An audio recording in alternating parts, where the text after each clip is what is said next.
Hi friends, അസ്സലാമു അലൈക്കും. ഹിബാസ് വേൾഡിലേക്ക് എല്ലാവർക്കും സ്വാഗതം.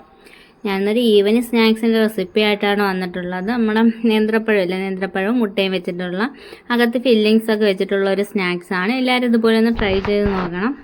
അതെങ്ങനെയാണ് റെഡിയാക്കുന്നത് നോക്കാം. ഒരു പാൻ അടുപ്പത്ത് വെച്ച് കൊടുത്ത് അതിലേക്ക് 1.5 സ്പൂൺ നെയ്യ് ഒഴിച്ച് കൊടുക്കാം. അതിനുശേഷം ഒരു ബോൾ ചിരകിയ തേങ്ങ കൂടെ ഇട്ട് കൊടുത്ത് ഒന്ന് വഴറ്റിയെടുക്കാം. തേങ്ങയുടെ വെള്ളമൊക്കെ മാറി വരുന്ന സമയത്ത് നമുക്ക് അതിലേക്ക് നട്ട്സ് ചേർത്ത് കൊടുക്കാം. നമ്മുടെ കയ്യിൽ എന്ത് നട്ട്സ് ഒക്കെ ഉണ്ട് അതൊക്കെ ചേർത്ത് കൊടുക്കാവുന്നതാണ്. ഞാൻ കുറച്ച് ബദാം പരിപ്പ് കട്ട് ചെയ്ത് നിലക്കടലയും ചേർത്ത് കൊടുക്കുന്നുണ്ട്. അത് ഒരിക്കൽ കൂടെ ഒന്ന് വഴറ്റി ഒന്ന് മൂത്ത് വരുന്ന സമയത്ത് മധുരത്തിന് ആവശ്യമായിട്ടുള്ള 2 സ്പൂൺ പഞ്ചസാരയും ഒരു 1/4 സ്പൂൺ ഏലക്കപ്പൊടിയും കൂടെ ഇട്ട് കൊടുത്ത് ഒന്ന് മിക്സ് ആക്കി എടുത്തതിന് ശേഷം നമുക്ക് തണുക്കാനായിട്ട് അത് മാറ്റി വെക്കാം.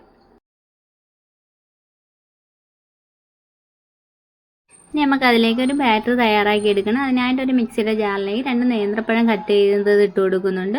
അതിനുശേഷം അതിലേക്ക് ഒരു കോഴിമുട്ടയും മധുരത്തിന് ആവശ്യമായിട്ട് 1 സ്പൂൺ പഞ്ചസാരയും ഏലക്കപ്പൊടിയും കൂടെ ഇട്ട് കൊടുക്കാം.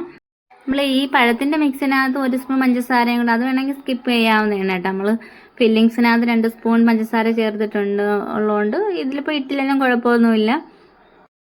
ഇനി അതിലേക്ക് ഒരു നുള്ളു ഉപ്പും ഒരു 2 സ്പൂൺ പാലും കൂടെ ഒഴിച്ച് കൊടുത്ത് നന്നായിട്ട് നമുക്ക് കട്ടയൊന്നും ഇല്ലാതെ തന്നെ നന്നായിട്ട് അടിച്ചെടുക്കാം. അത് നന്നായിട്ട് അരച്ചെടുത്തിട്ടുണ്ട്. ഇനി ഒരു നോൺ സ്റ്റിക്ക് പാൻ അടുപ്പത്ത് വെച്ച് കൊടുത്ത് അതിലേക്ക് ഇച്ചിരി നെയ്യ് തടവിയതിന് ശേഷം നമ്മുടെ ഈ ബാറ്റർ ഇല്ലേ അത് അതിലേക്ക് ഒഴിച്ചു കൊടുക്കാം. ബാറ്റർ ഒഴിച്ചു കൊടുത്തതിന് ശേഷം 1 സ്പൂൺ വെച്ചിട്ട് കണക്കൊന്ന് ഷേപ്പ് ചെയ്തെടുക്കാവുന്നതാണ്. നമ്മളെ ബാറ്റർ നല്ല കട്ടിയുള്ളതിന് നമ്മൾ പാൻ എടുത്ത് തന്നെ ചുറ്റിച്ചാൽ തന്നെ റൗണ്ട് ഷേപ്പിൽ കിട്ടത്തില്ല കേട്ടോ. ഈ പാൻ്റെ എല്ലാ സൈഡിലും വരത്തില്ല. അതുകൊണ്ട് 1 സ്പൂൺ വെച്ച് ഷേപ്പ് ചെയ്ത് കൊടുത്തതിന് ശേഷം നമ്മൾ ആദ്യം റെഡിയാക്കി വെച്ചിട്ടുള്ള തേങ്ങയുടെ മിക്സ് ഇല്ലേ അതെല്ലാം അതിലേക്ക് ഇട്ട് കൊടുക്കാം. ഇനി നമുക്ക് ബാക്കിയുള്ള ബാറ്ററും കൂടെ അതിൻ്റെ മുകളിലായിട്ട് ഒഴിച്ചു കൊടുത്ത് ഒന്ന് ഷേപ്പ് ചെയ്തെടുക്കാവുന്നതാണ്. തേങ്ങയുടെ ഫില്ലിങ്സ് ഇല്ല അതിൽ ഞാൻ 1 സ്പൂൺ മാറ്റി വെച്ചിട്ടുണ്ടായിരുന്നു. അത് അതിൻ്റെ മുകളിലായിട്ട് ഇട്ട് കൊടുത്തതിന് ശേഷം നമുക്ക് അടച്ചു വെച്ച് വേവിച്ചെടുക്കാവുന്നതാണ്. അടിയിലൊരു പഴയ പാൻ വെച്ച് കൊടുക്കാൻ മറക്കല്ലേ. അതിൻ്റെ മുകളിലായിട്ട് റെഡിയാക്കി വെച്ചിട്ടുള്ള പാൻ വെച്ച് കൊടുത്ത് നന്നായിട്ട് നമുക്ക് വേവിച്ചെടുക്കാം. അതിനുശേഷം ഒരു പിറം വെന്തതിന് ശേഷം മറ്റൊരു പാനിലിട്ട് നെയ്യ് പുരട്ടിയതിന് ശേഷം അത് തിരിച്ചിട്ട് കൊടുത്ത് മറുപിറം കൂടെ വേവിച്ചെടുക്കാവുന്നതാണ്.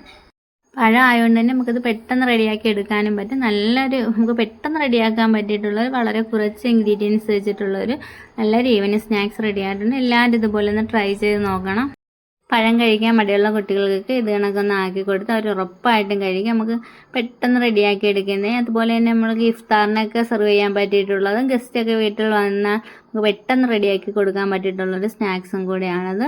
വീഡിയോ ഇഷ്ടമായ ലൈക്ക് ചെയ്യാനും കമൻറ്റ് ഇടാനും മറക്കരുത്. പുതുതായിട്ട് കാണുന്ന കൂട്ടുകാർ ആരെങ്കിലും ഉണ്ടെങ്കിൽ ഒന്ന് സബ്സ്ക്രൈബ് ചെയ്ത് സപ്പോർട്ടാക്കാൻ മറക്കല്ലേ.